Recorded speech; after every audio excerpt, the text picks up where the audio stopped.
This is the Weekly Scramble, a place where we chat about life over a cold one or two. It's time to belly up to the pod with Mike Frattallone and your host, Chris Reuvers. That's right. It's time for the Weekly Scramble podcast. My name is Chris Reuvers. With me, as always, his name is Mike Frattallone. Hello, Michael. How you doing, Reuvers? I'm doing well. Just a little brief kind of a staycation for a couple of days over the 4th of July, but we're back at it. And I got to tell you, I had a lot of tales from the road and whatnot, but I wanted to start today because I think in the entire cluster of the Garage Logic Podcast Network, no one, and I mean no one, is going to cover this subject the way that you and I are going to cover it. Okay, I'm excited. I don't know if you know this or not, Michael, but there was a little wedding that took place at Madison Square Garden a couple of days ago. I did not get invited. Taylor Swift married Travis Kelce, or Travis Kelce married Taylor Swift, whatever you want to say. Is she going to change her name? I can't Taylor even Kelce? imagine for I the think life that would be of me that unbelievable if she did. Well, but doesn't that changes her brand and everything, So right? what? Okay. Again, I didn't spend a ton of time thinking about it, but I actually did spend a little time thinking about it, and I thought about this. I couldn't decide whether it was ridiculously obnoxious what they did or actually kind of smart and ingenious what they did. What did they do that you found obnoxious? So they held their ceremony at Madison Square Garden. Sure. The Garden, as The it's Garden, referred yeah. to. One of the biggest event centers in the entire country. One of the most famous venues in all the land. And I thought, that's kind of obnoxious to do that. But then I thought, okay, well, wait a minute. Let's think about this logistically. Mm-hmm. You've got obviously the biggest pop star in the world roaming amongst us, and you've got her dunderhead football playing fiance, who's got some following, and obviously his brand has increased significantly because of his relationship with her. So he's also become a pretty big star. So this is the star-studded event of all star-studded events to ever star-stud. Yeah. Okay. So then I'm thinking, all right, well, if you have it somewhere remote, sometimes you'll hear about they rented out an island, or you're going to have it at some fancy outdoor place in Napa Valley or whatever, right? You just pick your outdoor location. You've got to worry about so many things because of her. Helicopters, paparazzi, security. You've got to worry about all of that. So I can understand why you would pick a place like Madison Square Garden that already had tons of seating. You already had a place that had, security detail that was probably ready to go. I'm guessing. I'm sure they didn't use MSG's. No, that's what I was going to say. I'm going to guess that they actually used her security team to monitor said event, which is, I completely get all that. I think they go by they. Oh, they do? I don't know, but it seems like something they would go by. But the other thing I wanted to... So I get all of that. So I guess it didn't really bother me either way. I guess But she only invited 1,000 people. I thought there was about 10. No, there was only 1,000 people invited. So basically it was just using Madison Square Garden as the event venue. But it was just dinner for 1,000, which is still a lot of people. Sure. But it wasn't 30,000 or 18,000 or 10,000. Do you think they had, dogs and nachos and things like that, or do you think they had actual food? Were concessions open? I don't know. And were they like, can I have 2 of the chili cheese dogs, a Bud Light? And I've never been. Have you been to Madison Square Garden? I never have. No, I think it would be fun. I wouldn't mind going. I'll be honest. I went to New York a couple of years ago.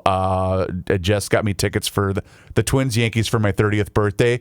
I had a blast. I really enjoyed it. I will never go back to New York City again. As long you just don't love it. It was too much. It was just too much. A lot of things going on in New York. I mean, I loved watching all the people from FIFA here for the World Cup walking through New York saying, "Oh my gosh, this is the most amazing town I've ever seen." Yeah. Right? They're saying that about America, but the more I learned about the wedding, it is kind of cool. She only had 1,000 guests, right? I thought it was way more than that, so I was wrong. Yeah, okay. No, my vision was, how many people does the Garden hold? I thought it was like some ticketed event where it was going to be something cheesy, but I am so happy for them. And I said this before in the show. I think they may single-handedly turn this death of America around. And when I say death of America, what do you mean? We're not having babies. And single this has women been one of your don't big want to have campaigns. babies. Yeah, because we're just not going to be replaced, right? Americans are not going to have more American babies. And when I say American babies, I'm not saying white babies. I'm saying just American babies. People who are American are just not having babies. Black, white, green, gray, whatever. It doesn't matter what we are, right? And I think if Taylor can get pregnant, I mean fast, like right now, if she can get pregnant and she says, you know what? Motherhood trumps other things that I'm doing. Let me restate that. Motherhood beats other things that I'm doing. I don't want to say, she's never going to say the word trumps, right? Right. If motherhood beats whatever else she did in her life, and she can actually have that, because I think you feel that fatherhood beats anything else. Anything else. It's the greatest job in the world. Greatest thing in the world, right? Being a father beats everything else. If she can get all these Taylor Swifties out there to think having babies is the right idea, this country has a chance. Otherwise, we are slowly going down the drain, population-wise. And maybe that'll be fine with AI. We can have way less people because we're going to be so much more productive. But I don't think that's a good thing. I think we need to keep growing. Yeah. I do get that. And obviously, she has a mega influence on a lot of people out there, which, for better or for worse, is just factual. I mean, she just does. She just flat out does. So I was trying to look up the cost, because I thought I heard a figure when I was, like I said, I was listening to this and that over these last couple of days. I thought I had heard somewhere in the neighborhood of $30 million to pull this wedding off. And I thought, is that even possible? But then again, everything is expensive right now. Sure. And I can imagine that, getting a venue in the biggest city in the entire country and probably the most expensive. Let me do some math. I thought I read, or I thought I had heard, I didn't read it because I was just trying to look for it. I thought I had heard somewhere that it was somewhere in the neighborhood of $30 million. Okay, I'm going to do some math. This should not be hard for me. Well, you're a math guy. I do like math, but I had to do it. So I don't know why I had to do that on a calculator. I'm embarrassed. But I have to say, if you're on TV or if you're on a podcast, doing math is impossible. It is, especially in the moment. Yes. In the moment. So $30 million, if that's what it costs, they could have just handed every guest $30,000, right? They could have said, instead of coming to our wedding, we're going to send you a check for $30,000. I cannot, if someone sent me a check for $15 instead of having to attend a wedding, I think I'd take the $15. Okay. So the main reason I wanted to bring this up is there was this article in the Huffington Post. Take that forever. Whatever. I used to like the Huffington Post, and sometimes they've gotten a little full of themselves and a little haughty, but whatever. I had this sent to me by a friend of mine that said, "Oh my God, think about being married to this person." Oh no. Are you ready? It's by a woman by the name of Melissa Garner Lee. I didn't know anything about her until I saw this article that my friend sent to me, and she sent that to me a couple of days ago. You ready? Here's the subject, or the headline in this Huffington Post piece. My husband deleted our invitation to Taylor Swift's wedding. When he told me why, I lost my mind. Oh, you ready? And this is dated yesterday. How did she get invited to the Taylor Swift wedding? Quote, wait. Why weren't we invited? There are like 1,000 people there, I asked my husband, Garrett, a well-known music producer in Los Angeles. I scrolled on Instagram as we talked, watching the celebrities roll into Taylor Swift and Travis Kelce's wedding at Madison Square Garden. I got a text, but I thought it was spam, he told me, sounding defensive. What? I asked in total disbelief. I could feel my heart pulsing in my fingertips as I continued to scroll through the barrage of wedding-related posts popping up online. Oh, no. Yeah, remember I told you I got a text from her manager, but I didn't respond to it. It didn't sound like him. It was probably an assistant, I scolded him, my frustration growing by the second. Oh, Garrett said, seemingly apologetic. We've been married for 32 years and have lived in the same house all of that time, but apparently we occupy two different worlds. As a psychotherapist with over a decade of experience in marriage and family therapy, I've seen my fair share of women who say their husbands don't understand them. At that moment, I could relate on an entirely new level. So let me get this straight. You mean to tell me that we were invited and you didn't click on the invite I asked? Yeah, he shrugged. I guess I thought someone was trying to hack my address book or something. Reeling in frustration, I left the room. My jaw was clenched tight, so I purposefully took a deep breath to let it out slowly. I thought back to 2012, when my husband worked with Swift on her album Red. She came to our remote music studio in Topanga, California, and sang The Last Time with Gary Lightbody. My husband said she was the driving force in the room. Afterwards, she had dinner with our family. She was a warm and confident young woman and a true storyteller. She charmed all of us with her wit and grace. I walked back into the room intent on hearing my husband out, but I wasn't really listening. But it's Taylor Swift was all I could manage to say. I know, he said, but why would you even want to go? Why would I want to go? Because it's fun and romantic, I thought. When everything feels so nightmarish and hopeless in America right now, it seems like many of us are looking for something sweet like a fairy tale wedding to cheer us up, or at the very least, distract us for a moment. I've never considered myself a diehard Swiftie, but as a therapist, I understand the impact of young women hearing their experiences play out in her songs. Taylor sings about love and heartbreak, something most of us can relate to at some point in our lives. But she also sings about things many women often keep hidden and are encouraged to keep hidden. Jealousy, anxiety, body issues, relationship problems, overthinking, and being self-critical. She is vulnerable and willing to expose pieces of herself that aren't always pretty. She says things that so many of us have thought, but never said out loud. She's a complicated icon who has challenged homophobia, donated millions to charities, and challenged right-wing politicians. At the same time, she's been critiqued for her shrewd capitalism, private jet usage, and white victimhood. And at the end of the day, she was putting on a spectacle that felt dreamy and optimistic. I'm here to say one thing. This poor bastard that's married to this woman. Because do you think she said to him all of those words? Was that her explanation? I don't even care. Because she I could have just thought just about said, all I could hear was just the narcissism coming through that piece in the Huffington yeah, she Post. could have just said, I would have liked to have gone to that wedding. Only 1,000 people were invited out of 7 billion. I would have liked And to why? have gone. Why did she want to go? Because you'd be there No, to see. because she then would feel the need to be able to take photos and Yes. selfies and post about it on her stupid ass Instagram Of account. course. Of Oh course. my God. Okay. To be fair, To be fair, if I sent you an invite to the Super Bowl and somehow you just said, I don't need to see another text from Mike. He keeps sending me these memes. I don't want to see it. And you just skipped it. And I never reached back out and said, better Reuvers, example. let's go to the Super Bowl. No, better. You'd have to say it this way. If you sent it to my significant other and she deleted it. And she said, I don't think Chris would want to go to the Super Bowl. Oh, really, Josh? Okay, I get that. But here's the thing. Here's the difference. This woman has no personal connection to Taylor Swift other than the fact that her husband was a record she had dinner producer. with her. Okay, fine. But it's the same thing. Did you see the story of the woman with a 13-year-old? The woman that drove 13 hours just to be outside of the arena? These are people that are complete psychopaths. Well, they really enjoy Taylor Swift. Okay.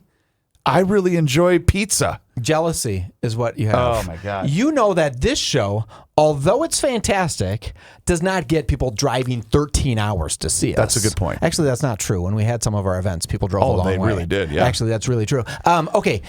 I feel you. I think the woman was overreacting with all the diatribe of therapeutic BS. I think she should have just said, I just wanted to go. I just wanted to say I attended her wedding. But no, instead, what I needed to do was write an article and have it published in the Huffington Post. Well, and trying to make fun. The Huffington Post is a unique thing. I'm sure you're familiar with that backlash photo that they had. Can you hang on a second? Yes. I do want to get to that. I'm glad you're bringing that up. Do you have a good ad? I do. I want Let's to talk hear about it. our friends at Harmony Spirits, Love and I have an apology to issue to Larry and to Damon and to the entire Harmony Spirits crew. I was fully intent on making it down there for the festivities, and I saw a lot of frat packers and Facebook people down in Harmony, Minnesota. It was a beautiful day.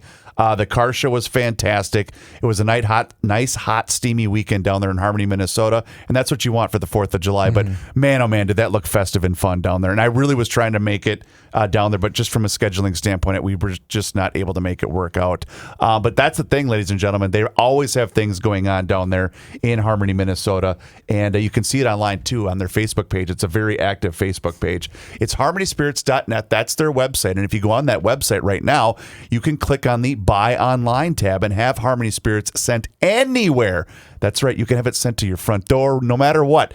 Go to harmonyspirits.net and click on that Buy Online order. Doesn't matter if you want the vodka, the gin, the rum, the whiskey. The Wild Oat whiskey, by the way, is a huge, huge hit right now, and also the bourbon. But please continue to go into your local liquor store and continue to ask for the Harmony brand by name. That is truly how we're going to help out our friends at Harmony Spirits and harmonyspirits.net and the Weekly Scramble. We will be right back. All right, do you have that Huffington Post piece in front of you, sir? Well, I just thought it was interesting. So the Huffington Post they say they're gender diverse, and they showed some pictures from 2016 where they had staff meetings. Yeah. And it's 25 to 33-year-old women all white women, Yep. just sitting around tables. Yep. No ethnic diversity whatsoever, it looked like. It just looked like a bunch of white girls. No racial diversity, nothing. No gender diversity whatsoever. There's not a man in the group. Right. And they really got a hard time for that. And it did make you think, wow, those are the girls that would want to go to a Taylor Swift wedding, right? It wasn't a bunch of girls that had just come from here from Nigeria. There was no Nigerian girls in the group. These were all white girls that grew up with Taylor Swift. And again, I don't have any issue with the entire concept of the wedding being at Madison Square Garden, and of course, all of the celebrities that were there and posting about their photos with what was the hashtag, like TNT or whatever, like that. Oh. Get it, Taylor and Travis. Oh, it's so cute. that's but kinda but when I was reading that piece and when you were just describing the Huffington Post office, all I could think about is, can you imagine working at a place? Let's just say it's a well-known company that's in the entertainment world, right? Let's just say you work for an outlet just like that, and imagine this is a place that's got 500 to 1,000 employees, right? And one person in that office got an invite for this wedding. Could you imagine? Just because Lord knows all of those settings have nothing but professional jealousy just riddled throughout the entire floor/building. Rightfully so. Could you imagine the daggers being spewed at that particular person? That's why you don't say a thing. You just go. Take that weekend off and you just go. And you don't post about it. Did you see posts from inside the wedding? I think they took everyone's cell phones. I guess But if you have to do that, if you have to take everyone's cell phones, if you have to really plan it out and you have to have security, why won't they just go to the Justice of the Peace somewhere, get married, and just be done with it? I think that is what they did. I think they did technically get married, and this was kind of the celebratory party afterwards. I guess maybe they wanted to celebrate. To be fair, do you think they have 1,000 real friends? No. If this random guy who produced one of her albums 15 years ago got invited, they were getting pretty deep on the, should we invite Mike and Chris? I was listening to a podcast. I'll just say I was listening to Dan Patrick's show because I love his show. Love him. And I forget who he had on, but they were talking about some of the guests that were at the Taylor Swift Travis Kelce wedding. Mm-hmm. And this one, I actually snorted out loud, like, are you serious? Apparently, one of the people that was invited and attended was Dean Blandino. Do you know who Dean Blandino is? Well, through Travis. Travis must be friends with Travis. But so for those of you that don't know who he is a former NFL referee. Mm-hmm. He is now the guy, I think he works for Fox. So he's the guy when you're watching the Vikings game. Was that a penalty? Was that a penalty? Not. Let's go to Dean Blandino, and he's the guy that's sitting in the. So you know what that strikes me as? Going pretty deep in your Rolodex? No, it strikes me as I'm inviting this guy in so I can get the in on my next chapter of broadcasting to kind of get the in. Like, hey, remember when I invited you to our wedding? Remember that? That's how I took that. I mean that there's is always weird. an angle, is what I'm trying to say. How do you? To come up with 500 people you want at a wedding, each one of them, Travis had 500 and she had 500. Yeah. I'm sure she had like her dancers, and over the years she had staff. Yeah, for 200 sure. dancers that she traveled with for 4 months and loved them, right? And that I kind of get. And Travis had players that he played with that he loved, right? So I think that would be easy. But when you get Dean Blandino on the list, and you're like, okay, that's pretty far down the list. How do you even remember that you know Dean? Well, and it's funny that when you just said that, because I was remembering the time that I got married. I was not where it was before I worked here, and I was working at two different places. And one of the places that I was working at, because I don't know if you know this, but weddings aren't cheap. Mm-hmm. And one of the places I was working at, I knew really wasn't going to be my long-term career, right? It was just basically me running a full-time side hustle just to try to save up money for the wedding. Oh. And I remember not inviting anybody from there because I just thought, I don't really know any of these people. You're not going to go. You're not 10 years from now. You're going to say, remember when we did this together? And I knew I was going to do that. And I remember specifically not really saying anything about my wedding. Mm-hmm. And so one of the someone found out. Well, someone found out because they saw the thing in the newspaper. Oh, you did one of those. Well, it wasn't. Trust me, it wasn't my idea. Sure. But we did. It's like, hey, isn't that you, Jess? And I said, oh yeah, that was her. It's like, well, when's your wedding? I go, oh, it's a couple of weeks. Like, oh, okay. And I remember people there turning on me. Okay, and I thought, not men. Oh yeah, this was keep in mind. What is wrong with people? This was a very blue collar, it was not a factory warehouse job a sort of warehouse, thing. a Okay. blue collar warehouse Sure. gig, right? And I thought, well, we're not buddies. Like we don't hang out. Not only that, what man in his right mind has ever been pissed that he's not been invited to a wedding? Oh, I agree completely. In fact, mean- I apply Joe's rule. You're doing me a favor by not inviting me. Absolutely. Yeah.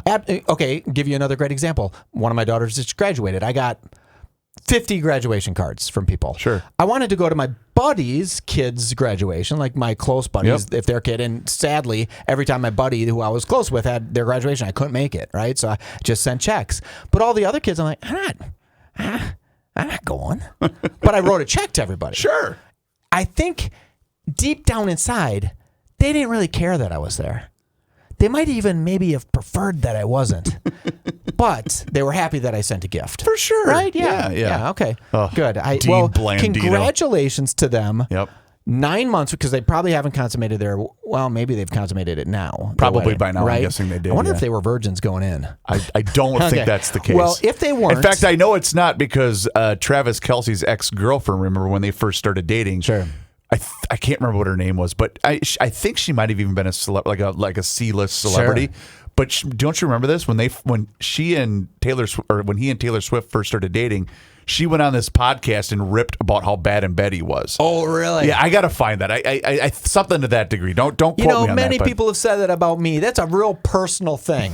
Not everything is great in bed for everybody. Right. Just because you might not have liked it didn't mean I like it. And in fact, if I like it 100% and they liked it 0%, that's 50%. And right? what- That's not that bad. Here's the other thing. What do you even get them as a wedding gift? This is a couple that's got everything. What do you even get them? I would make something for them. Oh, I would do one of those noodle. What was it? Macrame? Remember macrame? I don't. It's like where you'd hang a plant and this yarn thing. It was macrameed. You'd make them something that they'd have to. I don't know. You can't get them anything of value that they'd care about. But I bet you the Sultan of Brunei bought a matching Ferraris or something. I Probably. guarantee you he did. You know what I'd get them? What's that? Masters Maples. Oh, and that's not a Masters bad idea, Maples by the way. at mastersmaples.com. Here's the deal, ladies and gentlemen. The seasonings and the rubs are now available in a 12-ounce size. Yeah, that's right. They're coming. Oh, They're that's a big coming. one. The grill collection for the summer, by the way. You can save an instant 10% on the grill collection when you order online at mastersmaples.com. Also, I got this directly from Ben. Don't forget to sign up for the newsletter. In the latest edition, you can check out the video of all the maple saplings that they are planting right now. And at the bottom of the newsletter, there's great grilling recipes. Ben does a phenomenal job of that because we are thick in the middle of the grilling season right now, ladies and gentlemen. And you can get all those products, by the way, at Frattallone's Hardware and Garden There you Stores. But Masters Maples, it's the best 100% pure maple syrup, and it's the best that Minnesota has to offer, by the way. But the seasonings and the rubs are fantastic. I used a ton of it over the weekend for the 4th of July. It's wonderful stuff. And Ben is our buddy. He's a loyal Weekly Scramble listener and a Frat Pack member, also a diehard GLer. That's how the relationship started. And he makes a fantastic product. They've also got the pure maple sugar for the bakers that are in your life. And like I mentioned, the seasonings and the rubs. But order it online today at mastersmaples.com and highlight that grill collection for the summer and save an instant 10% off your order when you purchase it online, mastersmaples.com. The Weekly Scramble. We will be right back. Reuvers. Yes. Taylor Swift's most massive joint gifts to Travis were a historic $26 million gift to Travis to give to over 20 charities worldwide. So Taylor gave Travis $26 million that they jointly gave to 20 charities. That is super, super nice. Why not 26? Why is it 26 million? I don't know. No. Why not 26 charities for 26 I don't million? know. I don't know. They gave it over 20 charities.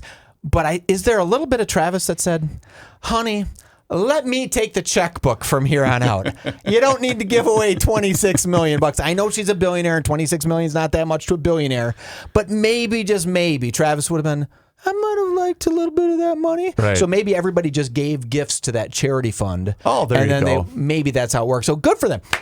Bravo. Bravo. You two deserve. You know what? I hope that both of you live happily ever after. Have a I bunch of truly, kids. truly do. And don't have them all be weird kids. Like have normal kids that play football and baseball and have the girls sing and do parade dances, maybe baton twirling. I want to talk about the 4th of July. Okay. Anything special? Did the Frattallone crew, did we blow any fingers off or anything fun like that? No, we didn't do a lot. I did this fantastic Find It at Frats. Our company's hiding those things. We did 19 of them. Cool. Reuvers, I'm going to tell you, this Find It at Frats is unlike anything we've ever done in marketing, right? So we have one of our posts that's just under 700,000 views. Oh, wow. That's people in the Twin Cities. We barely have 700,000 people in the Twin Cities, right? We have a little bit more than that. So that's every man, woman, child seeing this post. But we've been giving away this Find It at Frats. If you don't follow us at Frattallones on any one of the social medias that you pay attention to. The big one, the big Very three. cool.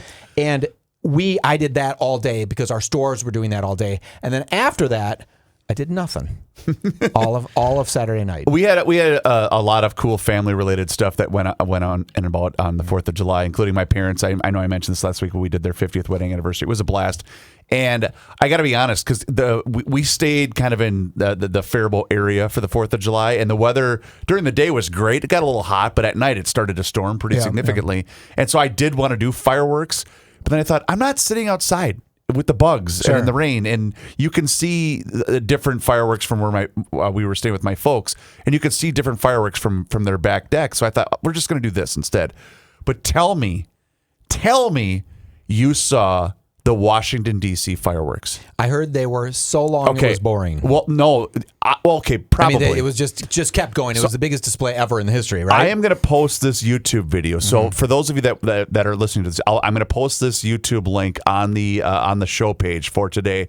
But it's the full 40-minute firework. Mike, you've got to watch this video. There's no way in my entire life am I going to waste 40 minutes of my life watching a fireworks display. Even if I was there, I wouldn't have stayed 40 minutes. It's so freaking cool. What? It's so They're cool. They're all alike. That doesn't do anything for you? To sit and watch 40 minutes of fireworks? Well, you can I'm not patient enough. It's like you're watching a Netflix series. You can watch for like 5. And then go have like a snack. And come back. And then come Is back. there a big bunch of different... Oh, they had drones though, right? Yes. And so they did drones where they had the revolution, right? They have revolutionary warriors out there shooting muskets. Right? So that was pretty cool. I did see some of that. This video is from... I took it from the Fox 5 affiliate in Washington, D.C. because it's very clear. It's very cool. And of course...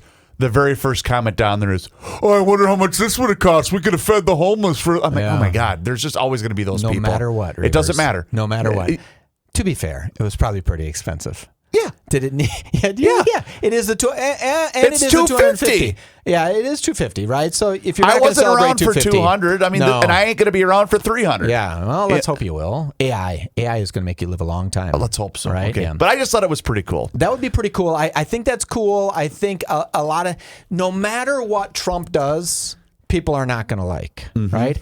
On my way here, I'm a dirty lefty and a rotten righty, right? I'm both of those things. Yes. I sit right on this uncomfortable fence. So I was listening to NPR on the way in, and they were talking about these Trump accounts, and they were talking about the disparity. By the way, Mr. Money Talk's big on these, by the way. Well, that's kind of what they said is the real rich people love them, right? And the poor people don't love them, even though they're getting $1,000 to start this account up.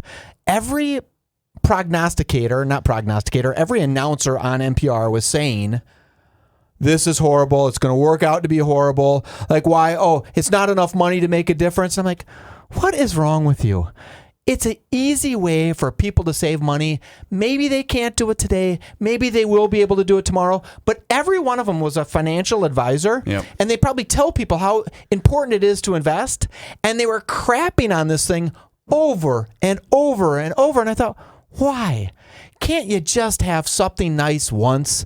And you just say, hey, this is a nice way. Now that child has $1,000. Maybe it will be $2,000 in 7 years. Maybe it will be $4,000 in 14 years if they don't add anything up into it, right? If they don't put anything else into it. Or maybe, just maybe, the family whose child, or the parents of that child, they'll do better in life and be able to put more money in. And their whole supposition was, the rich are still getting richer and the poor are still poor. It's like, this is the chance to try to get them involved in this asset-driven world. Assets that pay dividends like stocks, right? And have them to understand what that is. And it was so defeating and demoralizing to hear people on NPR just crap on this thing. Like, what's wrong with it? Right. And I think it's the answer to that. It's because it's got his name on it. Still, I these people agree. were financial advisors. Right. Like they talked about the debt snowball and how to get out of debt. And one of the nice ways of once you're out of debt is you start investing. Why couldn't you say, then you take that account, the Trump account or whatever we're going to call it, and try to make something of that. And maybe, just maybe, you can get a slice of the American pie, right? But they were talking about redistribution of wealth and how though this 1% billionaires tax in California is not going to be that big a deal. It's only happening once. It's like, bullshit, it's going to only happen once. If you're dumb enough, let me say something. If you're a billionaire and you live in California, right? You're an idiot. And they're going to get you for 1% of the money. And if you don't instantaneously get your ass out of California, watch out, because next year they're going to say, remember when we got, this time we're only going to do 1.3% of their total net worth. It's never going to go away. It's never going to go away. It's never going to go down. They're going to do it, even though they said they're only going to do it once. Yeah, right. They're going to do it every couple of years. If you wait around and sit and you get stuck again on another January 1st, because they came out with this and they retroactively said, if you were here January 1st, you got to pay this. You can't get out of it and move out of California real quick. Some people are going to pay $10 million. I'd be awfully pissed that California stole $10 million. Well, and it's hilarious to watch the hue and cry from those that are saying, well, this is a billionaire, they can afford it. So let me see if I understand this correctly. The people that actually earn their money by starting a company, by becoming profitable, by whatever, through sheer hard work, they're the ones that have to pay it to the people that voted for this and created these laws that got rich off of us. Got it. Okay, got it. And so the likes of the Gavin Newsoms of the world and the Nancy Pelosi's of the world, they're getting rich off you and me, but the guy that actually created a company, it's hilarious. It's kind of interesting. I was listening to somebody online, and they said they were asking people, like, are Democrats the party of money? And they're like, no, Republicans are the party of money, and Democrats are the party of the poor and the working class. And then they turned to somebody and said, well, wouldn't you want to be part of the party of money? Like, what do you mean? And they said, well, how's it working for you? If you're always voting for people that don't really want people to become part of the money class, they're going to keep you in the working poor class potentially, because the moment you leave there, you're not a Democrat anymore. You're surely not a socialist Democrat. You might be a Clinton Democrat who says, hey, I want to have gay marriage and I want abortions and I want all this stuff, but I also want to earn and keep what I earn, right? And it was really interesting to see people kind of have this light bulb effect, like, yeah, well, why would they ever want me to improve my state in life? Because if I do, I don't vote for him anymore. Right. That's a tragic spot to be in. I have to share one quick personal story. So over the last couple of days, we have this thing at Hubbard Radio that's called the Hubbard Radio. Is it Hubbard Radio or Hubbard Broadcasting? Doesn't matter. I think it's Hubbard Broadcasting. We have the Hubbard Broadcasting co-ed softball team. And it's been around for a while because I was on the very first team, I want to say back in 2008. Maybe 2009. It goes back that far. Okay. And that was back when I was still playing baseball. I was still in shape, and it was fun. And so I finally had to quit playing just because my kids got older. I started coaching their teams, and it just got to be too busy. So I just wasn't able. You were like pissed that people sucked. You're like, oh my God, catch the ball. Honestly, that had little effect on it because you kind of know going in that this is kind of what you're signing up for. You're hanging out with coworkers, and it's a lot of fun. Yeah. So. Because everyone and their brother right now is on vacation, right? So my gal Jess, she does promotions down the hall for My Talk 107. My coworker Jess. Sure. So and she's awesome, and she said, Reuvers, I'm begging you, I need somebody to play on. And I said, well, what day? She's like, it's still Tuesday night. So a couple of nights ago, Tuesday night. I said, well, I'm on vacation. She said, so what? So what? Bring the kids. It's going to be fun. I thought, you know what? Neither of the boys had a baseball game. I haven't been around in a while. Okay, you know what? I'll do it. Fun. And so the boys, they're like, wait a minute, you're going to do what? I go, well, they want me to play on the softball team. Like, oh, you're going to strike out. And I said, no, that'll be fun. If you struck out. No. Okay, it gets way better than that. You should be the best one, hypothetically, on the team. So we get there, and it's just kind of show and go. There's not a whole lot of warming up. I said, because they wanted me to pitch. Okay. And, underhand. So they wanted me to pitch. I said, that's fine. And so I said, all I was worried about was taking one off the face because some of these guys can really hit the ball, right? Who are you playing against? Well, that's the thing. So it just depends. Our team aged ages from people in their 60s to people in their 20s, right? Okay, so are you playing other radio stations? No. This is just other Just a league. We were playing a team from Culver's. That was the company that sponsored and this those particular Culver's team. guys, they know what they're doing. I did okay. I did all right. We ended up tying. Okay. We had a walk-off tie in this game. That sucks. But apparently this team we played was pretty good. Okay. So, whatever. But the only thing, I did not strike out. I got a couple of hits. It was fun. All right. The only thing that my two kids remembered from that game, and the only thing that they continue to bring up, in fact, I just got a text from my oldest son an hour ago that said the following. So I'm pitching, and you use the regular size softball when you pitch to men, and you use the smaller one when you pitch to women. Okay, and you have to bat men. You have to every other, yeah. And if you walk a male batter, then the female after that has the he goes to second base, not just first base, and then the female batter behind him has the option to also take the base. What? Yeah. Well, it's just that is not gender equity. I'm going to tell you. Well, they do that so that you just don't walk all the guys. Why would you do that? We're equal, Reuvers. Men and women are equal. Do you not? Have you not heard? Have you not heard this? Okay. So it sounds very unequal. I've made it a point that my only goal was just don't walk anybody. Okay. Right. That was my whole goal. And so there was a nice woman. She was up to bat, and I threw a pitch, and she swung and missed. And so she didn't make contact. And I thought, all right, here we go. So, you start with a 1-1 count in softball.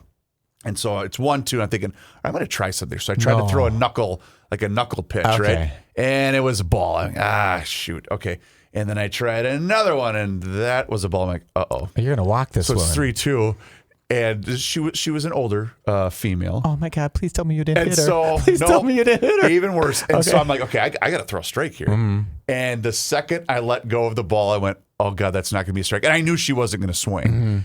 And she ball 4, and my son started dying. Oh, he's like, Dad, that's embarrassing. You walked somebody's grandma. Oh gosh. Oh no! And so that's been the text that has circulated between my two sons. You're supposed to walk grandmas across the street, not in a softball league. So yeah, my claim to fame was my infamous return to Hubbard Co-ed softball was, yes, I did in fact walk somebody's grandma. Hit any dingers? Anybody? Oh yeah, our guy Chad, he does not work here. Chad and his wife Laura have been on the team forever, and they're awesome. Okay, they don't work here? What do you mean? Well, technically, did you just totally break the rules? No. There's no they rule. Ringers? No. Okay. No, but I forget one of them's brother did used to work here. And I can't remember if it was Laura's brother or Chad's brother. I can't remember, but they do have a connection to Hubbard. Okay. Yeah. But yeah, I mean, you could play with it. I mean, it wouldn't. You could pick up anybody. It doesn't matter. I have a strange feeling I could not play. I mean, I could play. Well, you don't remember Tom Pelissero, big NFL Network, big shot. Yeah. He was on the team one year. Really? And I remember I had to tell him, Tom, take it down a notch. Oh, was he getting real? He was like, he was going to play, because he played high school baseball. Sure. And so he was like, because he and I were playing catch. High school, is what you're saying. And I said, dude, you're going to be throwing the ball to, like, you got to bring it down a notch. You're throwing it to, like, Angela in our accounting office. Slow it down. Okay, let me ask you 2 questions. All right. These are really important because this makes you a total dork if you did it. Did you wear like baseball white pants? No. In fact, I wore basically what I would wear. Not these pants, but I wore those black pants you've seen me in 100 times. Okay. Yeah, I just wore that. Yeah. 3 questions. Did you slide ever? Oh, hell no. In fact, I did get into a rundown and went, I ain't doing that. Okay, good. Yeah. 3rd question. Did you wear a nut cup? I did think about it just because when you're pitching, You don't know. Yeah, you could take one right in the jewels. I did not. Okay. And in fact, I don't remember the last time I did wear one. And this goes way back to when I was still playing. Yeah. I don't remember the last time. In fact, it might have been in high school. Is that this is a real tangential story. Why are baseball players not obliged to wear a nut cup? It's a personal choice. Well, that's a stupid choice. Someone's throwing a ball at you at 100 miles per hour. Occasionally, they could hit you in the ding-dong. Sure. That could rip that thing right off. The only reason I would think it'd be inexcusable is if you were catching. Yeah, you got to wear one catcher. Please, God, tell me, why don't soccer players wear them? I don't know. You take one right. It's got to hurt. Can I just tell you, I'm kind of glad the U.S. lost so we can stop pretending we care about soccer. I heard that too. I heard that. It was a defeating, they got demoralized. Their ass kicked. We did. I did have a theory about that. What we should have done is we should have used the power of our president to tell FIFA how it's going to be. Hey, take that red card, stick it up your ass. We're going to be able to play our guy, right? Yeah. And I wish FIFA would have said, you know what? In retrospect, that didn't really look like a red card. It was definitely a yellow, but it wasn't a red. And then I wish our player would have said, thank you so much. I'm glad you came to the right conclusion, but because this is a quirky thing, I'm going to not play. Wow. Because then we could have, when we got beat, we could have said, hey, our best striker wasn't playing. Right. Right? We had It that would have built-in given us the excuse. excuse, Yeah. right? Yet we still would have had the power to say, hey, world, we're the strongest in the world. And I thought I read somewhere that basically Fox is going to lose like 35% of their viewership because the U.S. is no longer in the tournament. Absolutely. Yeah. Right? Absolutely. There's been a couple other good games. Yeah. Reuvers, do you have to do an ad? Because I know we're booked. Are we booked on ads? In fact, thank you for reminding me. I do very quickly. Because I have a great story to tell you. Good. Okay.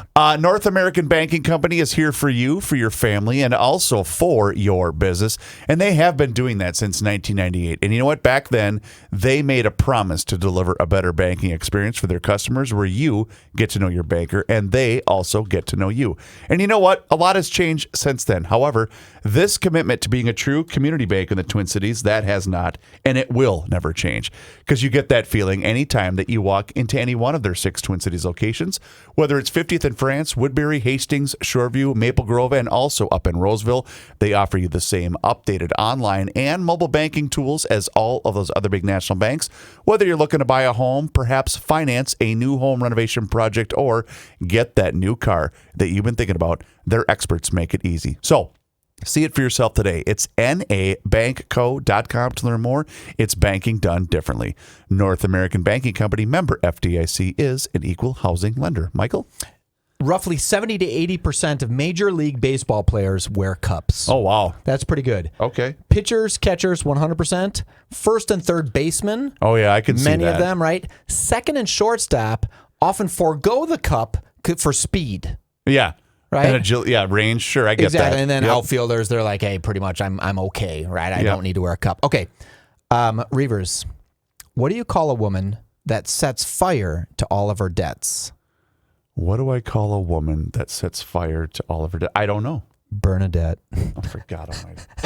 And I even screwed it up because it was supposed to be sets fire to all of her bills. And then it's Bernadette. Got it. Reuvers, nothing's worse than telling a stupid joke and dorking it up. Bungling it. And bungling it up. But you are the best. Thank you, Michael. Please do us a favor, rate and review the show wherever you happen to be listening to the Weekly Scramble podcast. It helps others find the show. It helps us out as well, and we appreciate each and every single one of you. His name is Mike Frattallone. My name is Chris Reuvers. Thank you so very much for listening to the Weekly Scramble podcast. We'll talk to you again next time, and until then, cheers.